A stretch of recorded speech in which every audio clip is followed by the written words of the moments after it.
ಈ ಕೃತಿಯನ್ನು ರಚಿಸಿದ ಮಹನೀಯರು ಶ್ರೀ ಬಾದರಾಯಣ ವಿಠಲರು. ಇವರು ಶ್ರೀ ಪುರಂದರದಾಸರ ಕುರಿತಾಗಿ ಸ್ತೋತ್ರಗೈದ್ದಾರೆ. ದಾಸರೇ ಗತಿಯು ನಮಗೆ, ದಾಸರೇ ಗತಿಯು ನಮಗೆ,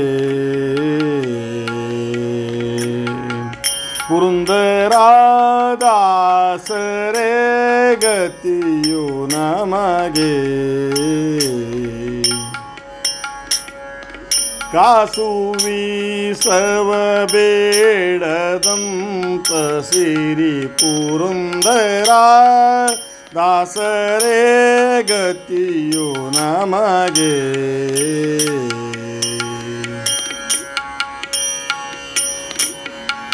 ನದಿಗಳಿಗೆ ಜಲವೇ ಗತಿ, ನರರಿಗೆಲ್ಲರ ಸುಗತಿ.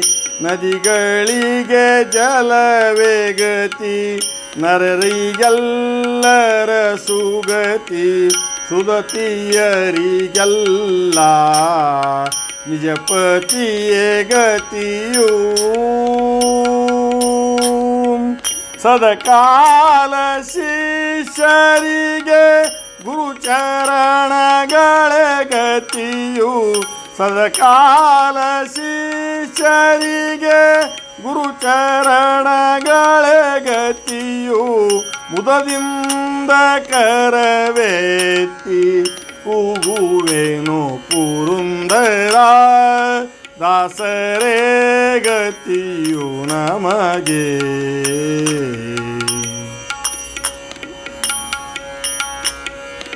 ತನಯರಿಗೆ ತಾಯಿ ಗತಿ, ಸಸಿಗಳಿಗೆ ಮಳೆಯು ಗತಿ.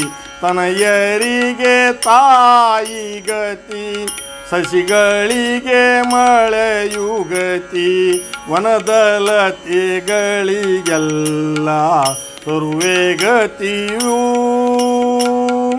ಮನೆಗೆ ಬಂದ ತಿಥಿಗೆ ಅನ್ನದಾನವೇ ಗತಿಯು. ಮನೆಗೆ ಬಂದ ತಿಥಿಗೆ ಅನ್ನದಾನವೇ ಗತಿಯು. ದಣಿದ ಅಕ್ಕಿಗಳಿಗೆ ಗಿಡ ಗೋಪುರಗಳೇ ಗತಿಯು. ದಾಸರೇ ಗತಿಯು ನಮಗೆ.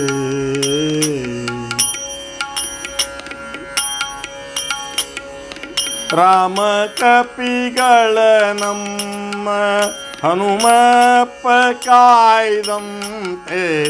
ರಾಮ ಕಪಿಗಳ ನಮ್ಮ ಹನುಮಪ್ಪ ಕಾಯ್ದಂತೆ. ಸ್ವಾಮಿ ಶ್ರೀ ಬಾದರಾಯಣ ವಿಠಲನ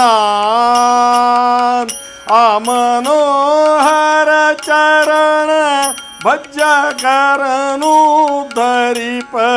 ಆ ಮನೋಹರ ಚರಣ ಭಜಕರನು ಧರಿಪ.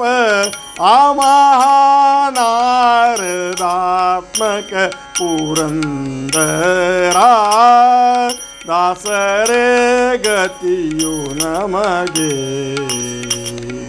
ದಾಸರೇ ಗತಿಯು ನಮಗೆ. ಕಾಸು ವೀಸವ ಬೇಡದಂತ ಸಿರಿ ಪುರಂದರ ದಾಸರೇ ಗತಿಯು ನಮಗೆ. ದಾಸರೇ ಗತಿಯು, ದಾಸರೇ ಗತಿಯು, ದಾಸರೇ ಗತಿಯು ನಮಗೆ.